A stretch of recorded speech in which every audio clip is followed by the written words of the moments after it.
G'day everyone, welcome to another edition of Guvs Hero Review videos. Today we are going to be continuing in our Mutant Heroes series, checking out the 5-star legendary blue heroine, Iona, the Shocking Corporate Imp. Now, Iona is available for summons as we see during the Mutant Mayhem portal, which is attached to the Mutant Mayhem Challenge Event and rolls around once every 16 weeks. The portal odds are fairly, I'm going to say they're fairly average realistically in the scheme of things. There's a 1% chance for one of the 2 featured event heroes and a 0.6% chance for one of the non-featured event heroes. So what that actually means is that on 100 summons, you have about a 63% chance of summoning either of the featured heroes, and you've got a 45% chance of summoning any of the unfeatured heroes. So not Iona specifically. Those odds do drop off considerably. It's down at like 40% if she's the featured hero specifically for her, and it's something like only 20-something%. No, it's less than that. It's way less than that when she's the unfeatured hero, because there's 6 unfeatured heroes. So the odds aren't great if she's unfeatured, and they're better if she's featured. So the Mutant Mayhem is the most recent of the challenge events. It was added years and years after the original 3 were added. There is still theoretically one more to come, because we don't actually have a blue reflect event yet, but who knows when or if that will ever actually happen. Iona herself was added during the second appearance of the Mutant Mayhem Challenge Event in March 2023, after the event was first introduced in October 2022. The family was expanded another 2 times since then, once in September 2023, and then again only just now in January 2024. Yeah, so I'm going to flip over to her artwork. This was provided by Panini NFT Master, so thank you very much for that. But this is Iona's artwork. So we've got 3 eyes on the imp, and then we've got the lightning shocks and all that kind of thing, some talon-like claws, and we've got the sort of, I guess, 1980s, 1960s corporate-esque attire. Yeah, so that's her artwork. Pause it, review it, do as you wish. But we'll head back over to her card. So, Iona is a member of the Mutant Goons family, or the Mutant family for short, which means that she has a 10% chance to cast the natural selection effect, which will do any one of these following 3 options. So option 1, it will apply a plus 140 attack to all allies, and also grant a plus 44% accuracy to all allies for 3 turns. Option 2 is to apply a debuff shield to all allies, making them immune from new status ailments for 3 turns. And option 3 is to apply a DOT reversal to all allies for 3 turns, where they generate health instead of taking damage from damage over time ailments. So a little bit confusing, but suffice to say, all 3 of the options are pretty awesome. Option 3 is probably the worst of them, and option 2, the debuff shield, is probably the best one. So, yeah, confusing. It can be a little bit, when you're facing them in battle, extra confusing, because you don't actually know which one necessarily they've gotten until you wait for the entire animation to finish and check what has been applied. But yeah, they also are granted a stat line bonus for having unique members of the Mutant family in battle. So specifically, they gain a plus 2, 4, 6, and 8% attack and defense improvement for having 2, 3, 4, or 5 unique members of the Mutant family in a battle. Notably, they have to be unique. You can't bring along 2 copies of Iona, so it's got to be 2 different heroes, such as Iona and Venus, or Iona and Xyloid, for example. In terms of Iona's personal stats, she has 704 attack, 768 defense, and 1515 HP. So it's a bit skewed towards the defense and HP stat at the expense of her attack stat, is sort of what her skewing is at. Her charge speed is set at 60, which is fast speed and requires 9 tiles to charge, or 5 ghosted tiles. The first speed break requires +5, which you can do using either of the speed guns. So you've got the Regal Eyes and Magnum and the Ice Breath Saw. Both of those give +9, which is more than the +5 required. Second charge break is not possible, needs +14. And as a result, the class node isn't really relevant as it doesn't achieve that double, like it's not possible to get that double break with it and a +9 gun. But also it doesn't get you the first charge break either. So speaking of her class, Iona is a member of the Spy class, which grants the chance to scramble the charge of the enemy by 10%. It is probably my favorite of the perks. Charge control is so key in most fights. So having a Spy class hero along means that you're essentially granted a free opportunity every time you sling a tile or a minion strikes to scramble 10% off the target enemy's charge. And there's been so many times when this comes in clutch where it just does just enough charge cut to stop an enemy from really destroying your team. So in terms of an emblem path, Iona is a little bit of an interesting case where depending on where you're going to use her actually does change how I would recommend embleming her. So there are two paths, both of them completely justifiable, but if you are planning to use Iona in your defense team, all right, so if you're planning to use her for defensive applications, like in a number of instances or routinely, she is probably better off with a survival path, all right? And the reason for that is that because of her soul connection is based on the damage that she receives. So you want more HP, so she's got a larger HP pool to deal out more of that soul connection damage back. So I'm going to demonstrate on Deadeye here what this path might look like. But in terms of what it is, so for defense applications, I would recommend going defense and HP, but prioritizing HP over the defense stat. So that means we're going towards the HP there. We go healing and defense, even though I hate the healing one, but we'll go HP again, attack and HP, and then defense and HP at the end. You can go down to number 19 there if you wish, because the 19th node is a defense stat improvement, but you probably don't need it realistically. You can stop at +18, or even further back if you're wanting to stop at the HP node there. You could stop at that point. So for defense applications, if you're going to use her routinely on your defense team, I'd recommend doing this path.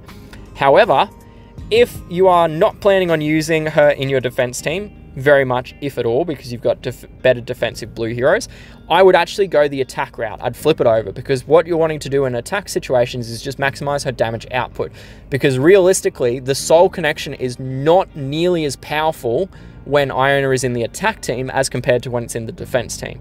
And I'll get into all of this a little bit later, but it comes back to the fact that there is a lot more prevalency of damage coming from tiles than there is coming from slash attacks. So for Iona in attack, if you're not planning to use her in a defense team, I'd go the attack path. So in this case, I'd again still be prioritizing HP over defense. So we'd go attack at the first node, attack and HP at the second one. I'd probably pick up the crit and attack node, and then HP, attack HP, and then attack HP at the end there. And that sort of is the path that I'd follow if you're going to use Iona on your attacking teams and not on your defense team. So apologies that is not more clear about a defense path, but she's an interesting character where the actual use of her changes how I would recommend embleming her. So yeah, either way, no real need, there's no need at all to get the speed node on her talent tree. Heading back over to her hero card, we can see that her special skill is titled Shock Therapy, and at level 10 skill and 60 charge speed, it will deal 410% damage to the target and apply a soul connection to the target for 4 turns, which deals equal damage to what the caster receives to the target also. This particular effect cannot be cleansed. So that's what all of this says, is that damage is shared between all enemies with soul connection, and negative counterattack if, negates counterattack if both buffs are active. So all that's saying is that you're not going to get an infinite loop of counterattack and soul connection where you counterattack, gets damage back, and then you soul connect that back and bloop, bloop, bloop, bloop, bloop, bloop, bloop, bloop, bloop, and end up infinitely killing the heroes. So anyway, it will also apply the shock ailment to the target for 4 turns, which deals 112 HP damage to the target whenever they receive a buff. This effect also cannot be cleared, and then the caster will regenerate 456 HP over 4 turns. So a little bit going on there. So let's break that down a little bit, starting with her attack and her damage output. So I compare attacking or damage dealing heroes based on their attack power. Calculating direct damage is complicated because of the number of inputs and variation to the damage calculation. So what I do is instead I compare heroes based on their attack power, which is just their attack stat multiplied by the percentage in their special skill. This actually feeds into the damage calculation, and it is scalar, so if you've got higher attack power, you have higher damage output from the calculation. So to normalize it though against all the different speeds, I divide that attack power by the number of tiles to charge their skill and gain the attack power per tile. So in the case of Iona, her attack is 704, her percentage is 410%, so we can see here that it comes out with a 2,886 attack power. If we divide that by the 9 tiles required to charge, we can see there her attack power per tile is 321, which is actually very good. It comes in at the number 3 rank in terms of blue snipers on just base damage alone. There are a number of scenario damage outputs which are higher than Iona. So some examples of that is you've got 0 Point when she targets someone with more HP than herself, Maverick when you factor in his bonus attack, Visor when he hits someone with less than 50% health. But realistically, there are only 2 options in the blue sniping list that are better than Iona in terms of the base sniping damage. Those are Lillian variant, who is just phenomenally fast, and then you've also got Thunderclap, who is a big snipe hitter, and then there's Iona. So you've also got ones in there, you know, you've got Brutus, 0 points base damage comes in a little bit down at 287, Gladius's base damage is 270, but it can improve to 305 if there's 4 dead heroes, or even up to 340 attack power per tile. So there's a lot of options in there, but realistically for Iona, she does come in as the number 3 sniper in terms of her base damage output, but she doesn't have any conditional damage, so she sort of stays at 321 attack power per tile. Moving on from the damage, her second and third lines I'm going to work on together because they're essentially the same thing. So the next part of her skill is the application of the soul connection to the target. So this version of the soul connection deals equal damage to what the caster receives for 4 turns to the target also. If you've got multiple enemies that you've put the soul connection on, the damage is split evenly amongst them. So if you take 100 points of damage and you've got 2 soul connects up, each of those soul connects will take 50 damage. They don't both take 100 damage because it does stipulate that damage is shared between all enemies with soul connection. This effect can also not be cleansed or cleared away, which means that you're going to have this up for the full 4 turns, and it does make it very hard to negate when you encounter this on a defense team. So you can heal around the ailment if you get it cast on your heroes, but it's not going to remove the ailment. It's also worth noting, I mentioned about the shared damage, but the other thing is that it does negate the counterattack. So it is a good way if you've got an enemy hero with counterattack on it. It does state that it negates counterattack if both buffs are active. So it might be a good way of working around someone like a Yumi. You can put this, you can attack a Yumi with this Soul Connect, and the Soul Connect will basically cancel out the counterattack damage, is the way that reads. My personal experience with this ailment is that more often than not, whenever I encounter it on defense, one of my heroes is dead. Like, it's pretty much guaranteed, because this is what I was saying a little bit earlier. Because of how damage is applied, or because of how you deal damage from an attacking team, a lot of the damage comes from tiles, right? And because you're slinging a lot of tiles at the defending heroes, if you don't kill Iona before she casts her buff off, you're going to take a fair whack of damage from the direct damage, but then any additional damage that you deal to her from your tiles is going to come back onto that same hero. So if the direct damage comes in and it does, like, you know, 900 damage out of 1400, you've now only got 600 HP left. You sling 2 strong colored tiles at her doing 300 damage each, boom, your hero's dead. Like, they're gone. You do that with 4 tiles and they're very gone, kind of thing. Like, the Soul Connect is actually quite difficult to work around when you face it on defense team. So a really great application if you did have 2 Iona is maybe to double flank her. Put 2 copies of her on either side of a good tank, and you are probably going to end up with 2 dead enemies more often than not. So it is a very tricky thing to work around. Part 3 of her skill is the shock ailment, so this is just the quote-unquote regular version. There is a souped up version which has appeared on Lumi, but this is the normal version which deals 112 damage per ailment, per buff received. Again, it's not going to be cleansed or dispelled or anything like that, which means you're always going to get the full 4-turn effect, but it's also somewhat unnecessary, or it can be somewhat unnecessary because of the Soul Connect kind of thing, depending on how the battle plays out. But yeah, extra damage on top of the Soul Connect, on top of her base damage output. Finally, there is a self-regeneration of 456 HP over 4 turns. So this is 114 HP per turn, which is pretty good. It's slightly higher than what your typical heal over time is. They're usually 90 to 100, so this is a little bit more healing per tile, but this does tie back really nicely to the Soul Connect ability, where you're intentionally, or your aim with Soul Connect is to take damage, and this buff will regenerate some of that damage that you're receiving over time. So yeah, what's probably most impressive about Iona, and this sort of feeds into her overall effectiveness, is that all of her effects last for 4 turns. So typically when you've got fast heroes, or the faster a hero is, the less turns their buffs and their ailments will last for, and the slower a hero is, the more likely they are to be longer lasting ones. Where in the case of Iona, she's already a fast hero. You can charge break her to being the faster version of fast, so 8 tiles, but she's also getting the effects lasting for 4 turns, as compared to most fast heroes that are 60 charge speed. Most of their effects are only 3 turns, and they're typically cleansable, whereas Iona's are 4 turns and are uncleansable or undispellable. So very, very strong combination of effects with her speed. So overall, Iona is an incredibly effective hero, both in attack and defensive situations.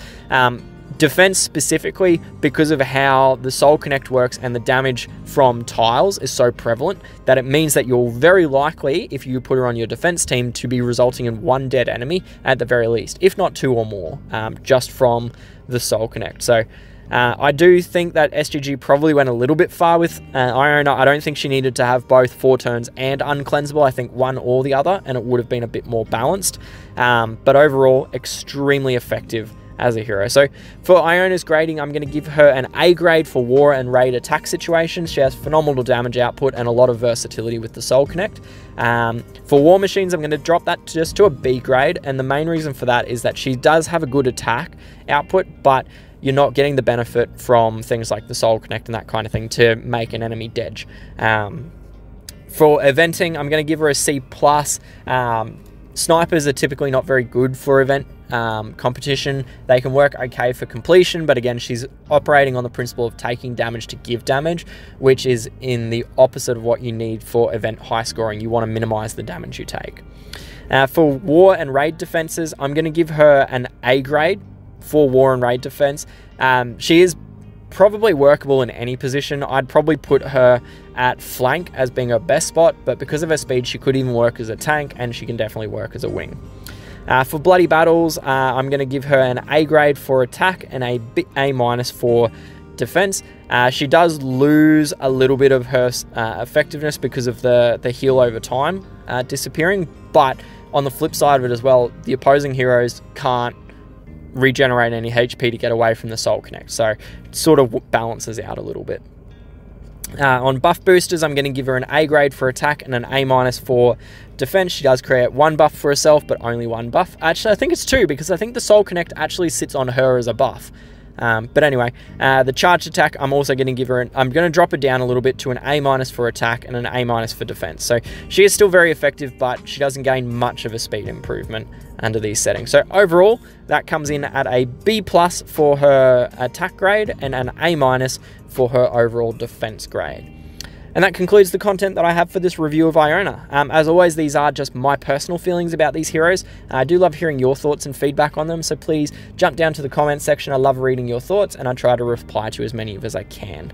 If you did like the video and found it to be useful, like the video, subscribe to my channel. There's heaps more stuff like this around, but most importantly, share the video, because realistically, if you found this video to be useful for yourself, it's also going to be useful to the people that you play with as well. So thank you once again for tuning in and joining me for this review. I do hope I'll see you soon, but until then, good luck and happy gaming. Cheers, bye!